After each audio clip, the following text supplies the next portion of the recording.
Santykiai. Tai tokia plačiausia sritis, šeima, santykiai. Tai lentelė atrodo per slešą, nes vieni turim šeimas, kiti turim santykis, kiti iš vis jų neturi. Ten, kur šeima, atsiranda didžiausia trintis, kai yra vaikai.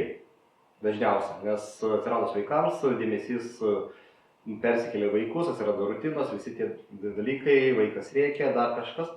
Bet iš tikrųjų, jeigu tai mes pažiūrėtumėm trumpai į visą tai, paprastai, tai vaikui per dieną reikia 15 minučių kokybiško dėmesio.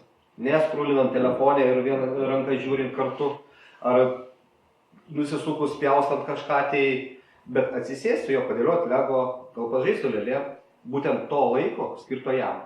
Ir jeigu tai tas vaikas gauna pakankamai to kokybiško dėmesio, pažiūrėkit, kas vyksta.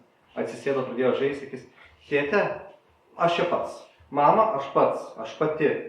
Ir atsiranda tas, kad vaikas jau pats tą dėmesį pasiėmęs, jis jau pradeda daryti savo veiklą. Yra ir kitokių atvejų. Taip būna, kad kiek beduotumėjai, tiek ir ima. Bet reikia pažiūrėti tada į prieš istoriją, kas vyko iki tol. Gal iki tol vaikų nebuvo iš viso dėmesio skiriama, čia var gavo, tai jisai pasiimsiu visą, nes ir to gali vėl nebegauti. Tai tokius kraštutinumus reikėtų po truputį lavinti. Bet jeigu vaikų mes skiriam per dieną bent 15 minučių kokybiško dėmesio, pokalbių su juo, atėjus prie mokyklos ar darželio, nusileisti iki jo lygio, apsikabinti, įvyksta stebuklai ir vaikas keičiasi. Labai keičiasi, ypač pokalbis su juo. Mes dažnai vaikų negirdim ir nesiklausom. Mes paklausiam, ai ne, tu nežinai, tu čia šito nereikia, tau to nereikia, mes viską sprendžiam reguliuojam. Bet jeigu vaikų mes leisim priimti sprendimą kartu ir paaiškinsim, kodėl tas sprendimas jo yra neteisingas, tai mes jau sukursim visai kitą santykį. Kai sukursim šitą santykį, pasikeis santykis ir su antra pusė. Čia aš kalbu apie šeimas, kurios turi vaikų. Apie žmonės, kurie yra tiesiog poroje ir yra tam tikros trintis, dažniausiai būna atsiradusios dėl tam tikrų nesusikalbėjimų. Dėl skirtingų meilės kalbų. Vienas gali sakyti, kad tai nesąmonė, kiti gali sakyti sąmonė, bet palikim jums spręsti, kaip tai yra. Kiekvienam žmogui yra svarbus, vienam yra kūno kalba, prisilietimai, kitam pokalbiai.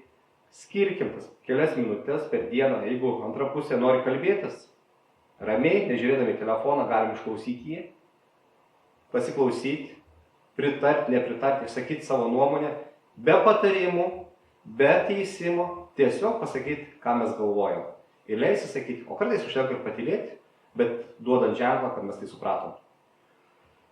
Ką daryti, jeigu man pačiam trūksta kažko tai?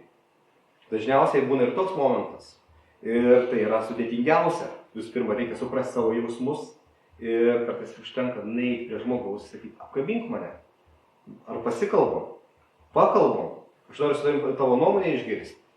Tas dalykas irgi veikia. Ir mes tokiu būdu pradedam stiprinti santykius. Sėkmės jums kelyje.